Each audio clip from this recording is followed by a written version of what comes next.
औज़ुबिल्लाहिमिनश्शैतानिर्रजीम बिस्मिल्लाहिर्रहमानिर्रहीम। बेटे chapter number 5 का हमारा लास्ट टॉपिक है हेपेटाइटिस। हेपेटाइटिस का क्या मानी है, हेपेटाइटिस क्यों होता है, हेपेटाइटिस क्या सिम्टम्स हैं, क्या अलामात हैं, इसका तदारुक क्या है, इलाज क्या है, ये सारा कुछ आज हम पढ़ेंगे। सबसे पहले बेटा हमें हेपेटाइटिस का पता होना चाहिए। हेपा मीन लीवर, और जो टाइटिस है इसका मानी होता है इन्फ्लेमेशन, यानी कि लीवर की इन्फ्लेमेशन। याद रखिए बेटा, लफ्ज़ जहाँ पर भी टाइटिस आ जाए उसका मानी क्या होगा, इन्फ्लेमेशन। क्या होगा बेटे, इन्फ्लेमेशन। अच्छा, जहाँ पर इन्फ्लेमेशन होगी वहाँ पर रेडनेस होगी। क्या होगी बेटा, वो जगह भी बहुत सुर्ख नज़र आएगी। क्यों? क्योंकि वहाँ पर ब्लड की सर्कुलेशन ज़्यादा हो जाती है, ब्लड की सर्कुलेशन भी बढ़ जाती है, तो इस जगह से वो जगह में लाल नज़र आती है। बहरहाल हम कह सकते हैं hepatitis is an inflammation of liver. It is usually caused by, causes क्या हो सकते हैं बेटा इसकी,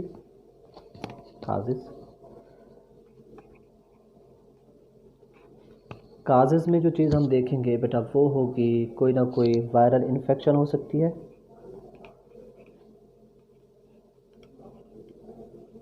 अच्छा, फिर वो कह सकते हैं कोई टॉक्सिक मटेरियल हो सकता है, या कोई ड्रग हो सकती है, कोई अद्वियात जिसे हम कह सकते हैं। ये हैं वजूहात किसकी बेटा, हेपेटाइटिस की। फिर हम आते हैं बेटा इसके आम सिम्टम की तरफ, कि इसके आम जो है ना वो अलामात क्या हो सकती हैं, सिम्टम्स ऑफ हेपेटाइटिस। सबसे पहले बेटा हमें नज़र आता है जो चीज़ वो होती है जॉन्डिस, यरकान जिसे कहते हैं बेटा। उसके साथ साथ एब्डोमिनल पेन,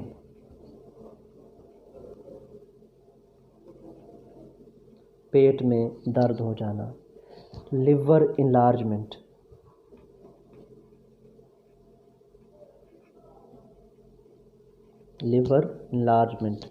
उसके साथ साथ बेटा फटीग, थकावट हो जाना, और कभी कभी बुखार भी हो जाता है। ठीक है, तो अब वो कहता है इट मे बी माइल्ड का मानी आम हालात में हो जाना, हल्का सा जरकान हो जाना, और कभी कभी ये अक्यूट भी हो सकता है बेटा। अक्यूट का मानी शदीद तरीन हो जाना, और काज करेगा लिवर कैंसर। तो देखें बेटे, हेपेटाइटिस क्या है, हेपा मीन लीवर, या liver concerning with liver, titis mean inflammation, यानी कि लिवर की इन्फ्लेमेशन को हम नाम देते हैं हेपेटाइटिस, और इसको आम लफ्ज़ों में हम जरकान का नाम भी देते हैं। क्या नाम देते हैं बेटे इसको, जरकान हो जाना। तो काजेज़ क्या है, कोई वायरल इन्फेक्शन हो सकती है, कोई टॉक्सिक सब्सटेंस ब्लड के अंदर जाए तो फिर वो कहाँ जाएगी, लीवर तक जाएगी और लीवर को इन्फ्लेमेट कर देगी। कोई दवा भी हो सकती है जो लीवर को ख़राब कर सकती है। अच्छा, इसकी अलामतें क्या है, कभी कभी जिस्म आँखों के अंदर जब डॉक्टर आपको देखते हैं, चेक कर रहे होते हैं, आँखें चेक करते हैं कि आँखें पीली हैं या नॉर्मल हैं, तो उस बंदे को देखा जाए तो बेटा जॉन्डिस अगर नहीं होती तो नॉर्मल आँखें होती हैं उसकी, तो पीली पीली आँखों का जो एक हमें शक्ल नज़र आती है, तो एक सिम्टम नज़र आता है, हम कहते हैं उसको क्या है, पीला जरकान है। तो ये दरअसल हम जब पीला जरकान और काले जरकान की बात करते हैं तो एक होता है बेटा हमारे पास पीला जरकान और दूसरा होता है काल। अगर बिलोरूबिन की वजह से हो तो उसको हम नाम देते हैं आप पीला जरकान। अगर मेलानिन एक बेटा पिगमेंट है, ब्लैक पिगमेंट, इसकी वजह से हो तो हम उसको नाम देते हैं काला जरकान। और काला जरकान मुहलिक होता है बेटा पीले जरकान की निस्बत। पीला जरकान क्योरेबल है और काला जरकान भी क्योरेबल है अगर इसकी स्टेजेस अर्ली हो, पहले अगर पता चल जाए तो। बहरहाल हम आगे चलते हैं। अगर हम देखें बेटा टाइप्स ऑफ हेपेटाइटिस, इसकी कितनी अक़साम हो सकती है बेटा, आप सुनते हैं hepatitis A, B, C, D, E, F and G. ये बेटा इसकी सारी क्या है, टाइप्स हैं हेपेटाइटिस की। सबसे पहले अगर देखें हम आम लफ्ज़ों में तो इसको कहा जाता है इन्फेक्शियस। सबसे पहले बेटा हम डी से लेकर ई को हम देख लेते हैं, इनको हम ए बी और सी को डिटेल में पढ़ेंगे। सबसे पहले हम देख लेते हैं डी को, इसको नाम देते हैं बेटा डेल्टा। डेल्टा हेपेटाइटिस का नाम भी दिया जाता है, एमसीक्यूज़ के लिहाज से इम्पॉर्टेंट है।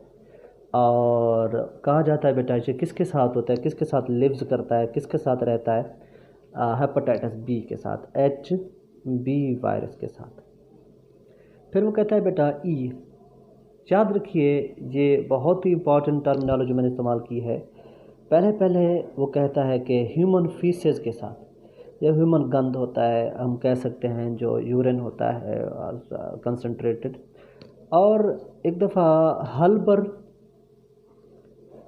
एक साइंटिस्ट था और उसके साथ उसके को वर्कर्स उन्होंने डिस्कवर किया जो हेपेटाइटिस ई वायरस है, स्पेशली हेपेटाइटिस ई, ये पिग का, किसका, इसको हम नाम देते हैं सुअर, पिग का जो गोश्त है उसको खाने से भी बेटा ये वायरस हो सकता है। कब, 2001 के अंदर। एमसीक्यूज़ के लिहाज से इम्पॉर्टेंट कि पिग का गोश्त खाने से हेपेटाइटिस ई हो सकता है। उसकी एक वजह ये है कि पहले तो इंसानी फजले से बेटा ये फैल सकता है किसी तरीके से, अगर वो जिस्म के अंदर चला जाता है, खाने के लिहाज से कोई चीज़ ख़राब हो जाती है, मक्खी जो कहते हैं हाउस फ्लाई। दूसरा हमारे पास है उसके को वर्कर ने, किसके, हर्बर्ट एक साइंटिस्ट था बेटा, उसके को वर्कर, उनने बेटा एक रिसर्च की थी कि हेपेटाइटिस ई इन्फेक्शन जो है ये पिग का गोश्त खाने से भी या पिग किसी भी तरह से इन्वॉल्व हो सकता है। फिर हम देखते हैं बेटा हमारे पास एक और चीज़ आती है हेपेटाइटिस एफ एंड जी। जी बेटा इनके ऊपर, दोनों के ऊपर अभी तक रिसर्च जारी है, इनकी वजूहात अभी तक नोन नहीं है, ठीक है। अभी तक इनके ऊपर स्टडी की जा रही है, study is continue over these two infectious viruses, but identification आज तक इनकी नहीं हो सकी है। हमने अभी पढ़ा बेटा सबसे जो बेस्ट नोन जिनकी स्टडी की जा सकी है वो हेपेटाइटिस ए है, बी है और सी है। ए और बी सी के ऊपर हम अभी थोड़ा सा डिस्कस कर लेते हैं। सबसे पहले बेटा हम जो स्टडी करते हैं वो है हमारे पास hepatitis A, hepatitis A virus.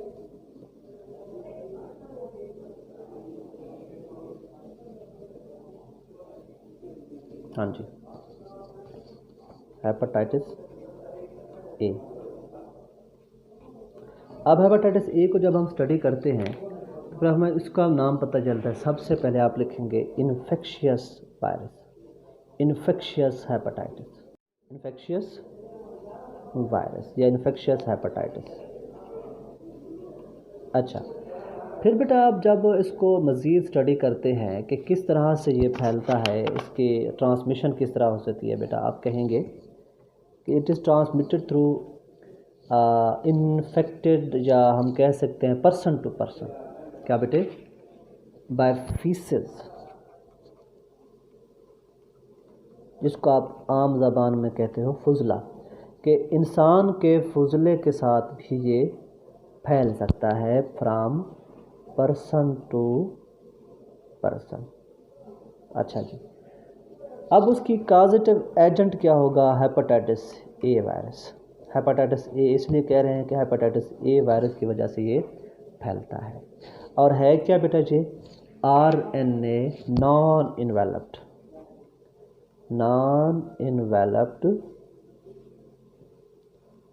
RNA virus है बेटा ये, यानी कि सिंगल स्ट्रैंडेड RNA वायरस ये होगा।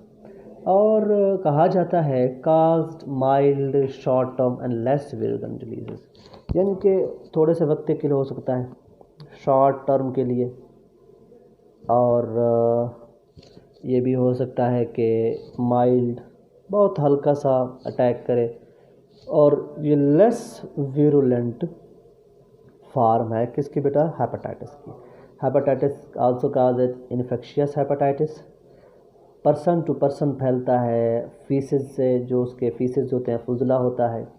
RNA नॉन इन्वेलप्ड वायरस है, काजेटिव एजेंट है HAV।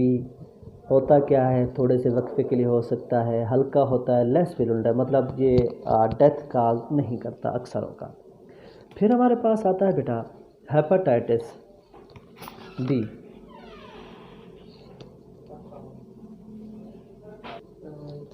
Hepatitis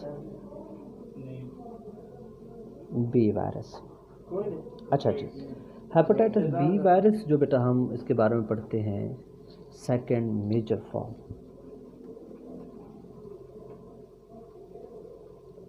second major form of अपना हेपेटाइटिस।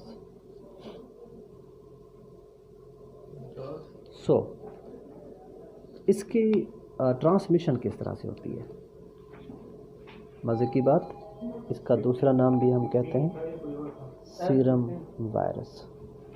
लिक्विड से निकला है बेटा, ठीक। अब इसको थोड़ा अंडरस्टैंड कीजिएगा कि जिस तरह से हम कहते हैं exchange of body fluid, exchange of body fluids, यानी ब्लड, सालिवा, थूक जिसे कहते हैं बेटा, और उसके साथ साथ हम ब्रेस्ट फीडिंग जिसे कहते हैं, माँ अगर इस वायरस से इन्फेक्टेड है तो हम कहते हैं कि ब्रेस्ट मिल्क पीने से भी उस बच्चे को वायरस हो सकता है। फिर हम कहते हैं कि ड्यूरिंग चाइल्ड बर्थ जब बच्चे की पैदाइश हो रही थी, और उसके साथ साथ सेक्सुअल कॉन्टैक्ट्स इस वायरस के फैलने की वजूहात है। Hepatitis B virus serum virus का नाम दिया जाता है। Serum it's mean liquid containing second major form of hepatitis. Body fluid, यानी कि एक बंदे को अगर ये वायरस है, अगर उसका हम ब्लड किसी दूसरे को देते हैं तो उसके अंदर भी फैल जाएगा। सलाइवा, ये मज़े की बात है, ये सलाइवा किस तरह से हो सकता है। याद रखिए बेटा, एक बंदा है, एक गिलास के अंदर पानी पीता है और उसको वो वायरस है, तो उस गिलास के अंदर भी उसके कुछ जरासीम रह सकते हैं, ठीक। तो एक और बंदा जो उस पानी को पीता है तो उसको भी ये वायरस उस सलाइवा के जरिए फैल सकता है। तो ब्रेस्ट फीडिंग जिसे कहते हैं, एक माँ है जो अपने बच्चे को दूध पिलाती है, अगर उसको वायरस है तो फिर भी फैल सकता है। जब बच्चे की पैदाइश हो रही है तो फिर भी फैल सकता है, और उसके साथ साथ सेक्सुअल कॉन्टैक्ट्स की वजह से ये वायरस फैल सकता है बेटे। और इसके साथ साथ हम कह सकते हैं इसका कॉजेटिव एजेंट जो है वो होगा HB वायरस। HB virus. अब HB वायरस क्या है, इसको हम कहते हैं ये DNA वायरस है। क्या बेटे, DNA वायरस। कहाँ पाया जाता है, अक्सर ये बेटा अफ्रीका,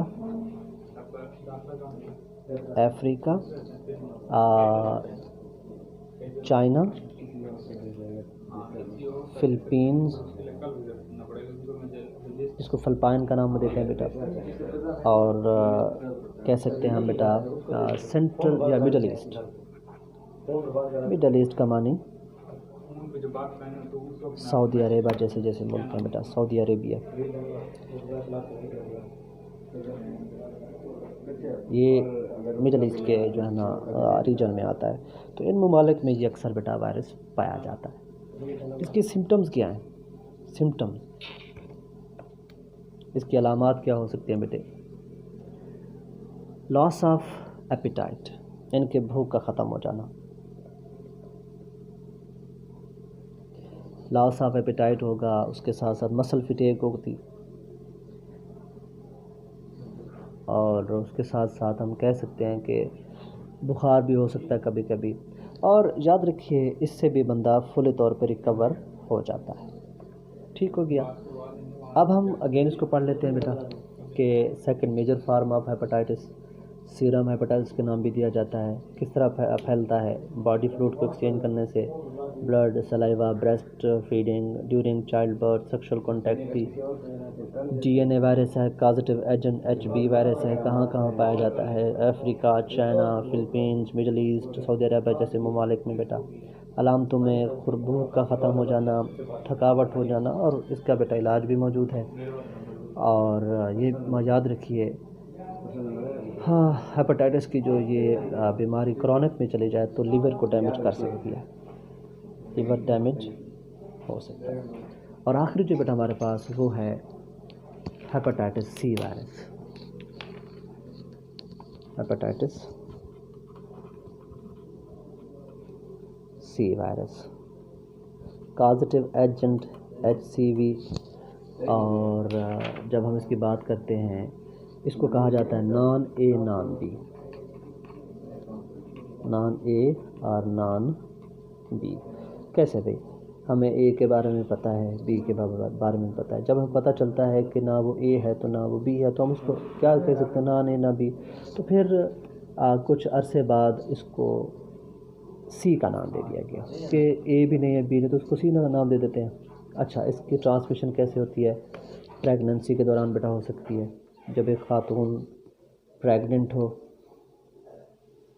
प्रेगनेंसी के दौरान हो सकती है। और उसके साथ साथ सेक्सुअल कॉन्टैक्ट्स की वजह से भी बेटा हेपेटाइटिस C फैल सकता है। और HC वायरस जो बेटा ये RNA वायरस है, MCQ के लिहाज से इम्पॉर्टेंट। और याद रखिए बेटा, ये दोनों से सीवियर है। This hepatitis is less severe from hepatitis A and hepatitis B। तो कह सकते हैं बेटा ये दोनों के दरमियान पाया जा सकता है। और अक्सर इसको बेटा क्या कहा जाता है? क्रोनिक लिवर डिजीज़ भी ये फैलाता है। क्रोनिक डिजीज़ भी इसकी वजह से हो सकती है। अब आखिर में हमारा जो बेटा टॉपिक है, prevention and cure of hepatitis. Prevention and cure of hepatitis. याद रखिए बेटा, आप लोग सबसे पहले इस बीमारी से बचना चाहते हैं तो हाइजीनिक कंडीशन हमें जो है ना अख्तियार करनी पड़ेगी। हाइजीनिक का माने सफाई सुथराई हमारे इर्द गिर्द हमें नज़र आनी चाहिए। हाइजीनिक मेजर्स, ठीक है, मक्खियों को साफ़ करें, तल्फ करें। और रूटीन